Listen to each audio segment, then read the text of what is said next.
You're good. Go ahead. Representative of this body who has gotten to stand in the welcome courtroom and walk the walk and hold the hands of victims as they wait for the jury to have the strength and the courage and the conviction to come back and do the right thing. We understand that right now, public safety is being grossly politicized against the interests of the victims and the accused and to the benefit of politicians. You have our commitment right here, right now. That is not us. Because as Texas House Democrats for the last couple of sessions, we have passed overwhelmingly bipartisan provisions to the Senate that would make you safer. And right now, we are faced with this question that is being baited from people about the questions of no bond. And I would ask that each of you would ask with that question to look at the Texas Constitution in 11A, and 11B, and 11C, and see that our state constitution already acknowledges and recognizes that repeat offenders can be held at no bond. There's an old Texas saying that many of our parents probably taught us. You walk out the door and lock it, leave your windows open, you didn't complete your job. We can lock the door. And as Democrats, we too have a no bail provision that is narrowly tailored to address the most violent offenders of murder, of aggravated robbery with a gun, of assault on a police officer and violent sexual assault, continuous human trafficking, and trying to shoot somebody and kill them. We get the need to hold the most violent offenders, and what's being offered right now is so broad that I promise you, it not only leaves your windows open, but it breaks many of them. We also recognize that holding people when you can't get their case to court is not only bad for the accused, but it's bad for the victim. It is why last session, one example, the Texas House has $32 million in our budget to support Harris County Court expansion, and it was rejected and taken out by the Senate. Today, I am proud to tell you we got $2 million in our House budget that will support HPD and deal with the backlog. I pray it passes the Senate, and I'd even ask them to add a little bit more. We also recognize you have to be fair to the system and ensure people have an opportunity to get back to work. Because when people are working, when they're educated, and when they're healthy, they're not flooding your criminal court system. And so let's be sure to understand we can lock the door, but we are begging as Democrats, can we talk about these windows? Because some of them are not locked, some of them are not shut, and some of them are flat out broken. As Texas Democrats, we are here to hold the most violent offenders accountable in a jail. We are here to upgrade our systems and make the court system more efficient and effective for both the accused and the victims, and we are ready to get people back to work. So I am proud to stand here with my colleagues. I am proud to have our road rage bill. I'm proud to have our bond bill. I'm proud to have our increased support and support for our county bill. There are a whole lot of other windows that are being addressed and affected right now. And at this time, I'm going to pass it over to Chairwoman Donna Howard.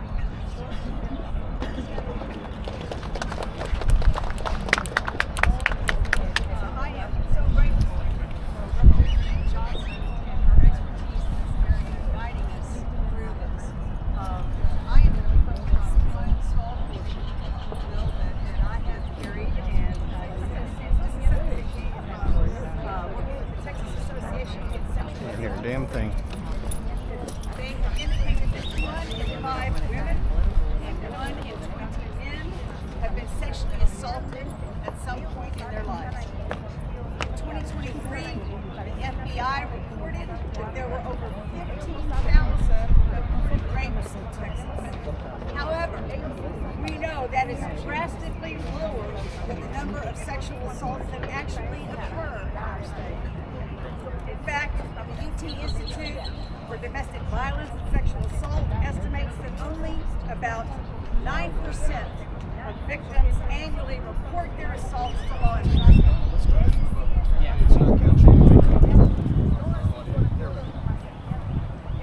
UT's Institute for Domestic Violence and Sexual Assault estimates that only about 9% report their sexual assaults, and of those, only about 3% are prosecuted. Perpetrators of sexual violence are not held accountable for their actions in Texas because our laws are vague and do not adequately reflect the experiences of crime victims. Current law does not provide a clear definition of consent with respect to sexual violence. It does not specify how consent is to be communicated or understood, and as a result, prosecutors are left to tell survivors that, unfortunately, they cannot fit the facts of their assault into the current statute. No wonder so many victims don't report their assaults when they can't count on the system to actually hold their offenders accountable. HB 3073 clarifies that consent in relation to sexual assault has the same definition as it has throughout the penal code and will allow prosecutors to appropriately hold offenders accountable. Current law fails to encompass the essence of what a sexual assault is, and that is a theft. It is a theft of what is most precious to each and every one of us, our person. In Texas, a person commits theft if they take something without the owner's effective consent. In other words, we require the presence of a yes, not an absence of a no, to define theft. If a person is drunk at a bar and another steals their wallet, we can all agree that is a theft. The thief would not be able to defend themselves by saying that the person was drunk and seemed okay with them taking their wallet. However, if a person is drunk at a bar and another person takes advantage of them sexually, current law allows for the perpetrator to defend themselves by saying that their victim is drunk. They simply didn't know it wasn't okay to sexually assault them. Furthermore, Texas law does not cover instances in which consent is withdrawn. Instead of placing the burden on the survivor, we need to focus on whether or not the offender actually had consent to have sex with the victim in the first place.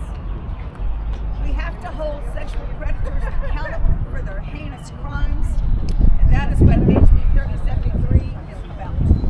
This bill will give prosecutors the tools that they need to put these offenders behind bars.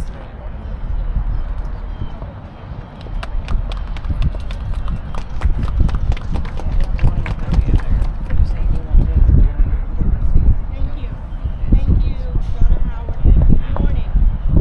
I want to thank all my colleagues for their powerful words and for their dedication to this fight. I also want to thank my colleagues and members of the press for being here today.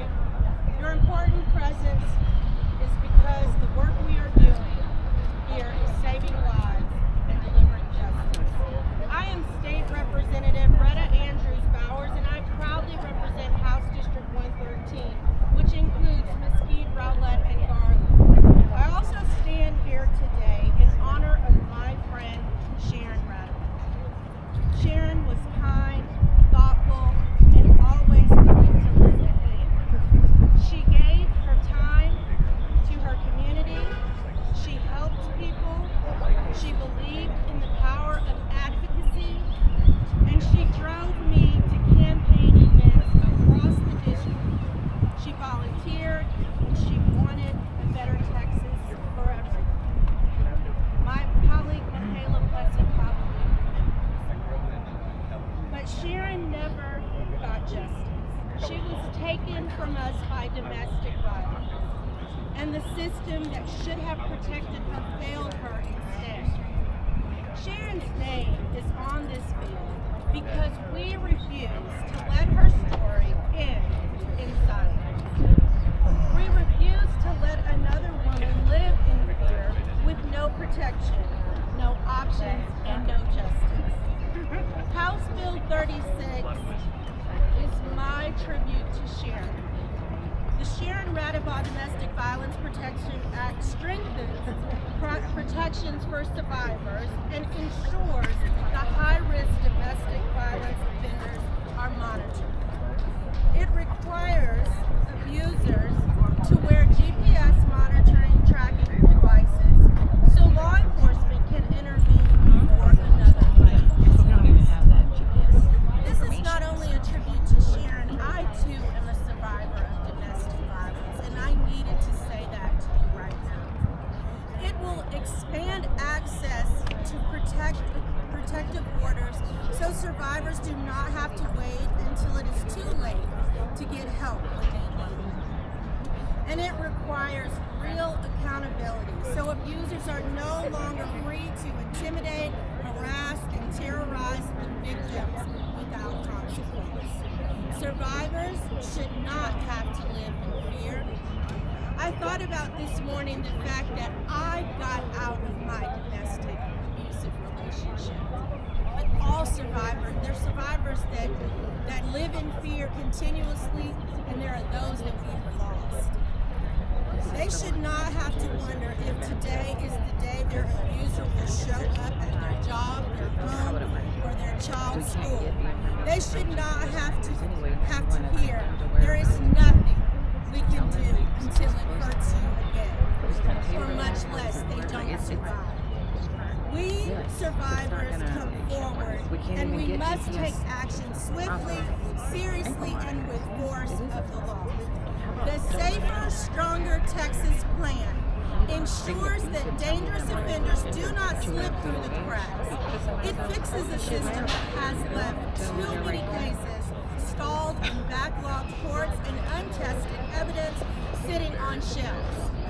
Prosecutors, police, and victims have been asking for real solutions, and this plan delivers them. Later today, after the House adjourns, the House Committee on Criminal Jurisprudence will hold a hearing on this bill, and I invite every survivor, every advocate, and every person who believes in justice to come forward and make your voices heard. Your stories matter. Your experiences matter. And today, this legislature needs to hear them. Texas has a choice. We can continue to let the system fail survivors, or we can finally fix it. We can continue to look the other way, or we can hold abusers accountable. Because Texas women are watching, Texas women are demanding action, and Texas women will not be ignored. We will not back down. We will not remain silent. And we will not stop fighting, because we all know one thing to be true. Don't mess with Texas women. And now I'm honored to introduce my colleague Joe Moody to share his words of power and inspiration.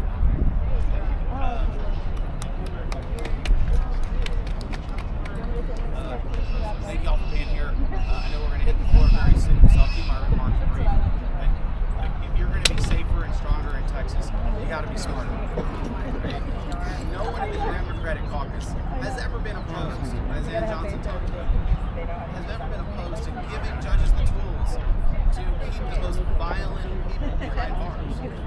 We've always been for it. How you do that matters. And this conversation started 10 years ago. Facts matter. This conversation started 10 years ago. And it wasn't about violent offenders being locked up.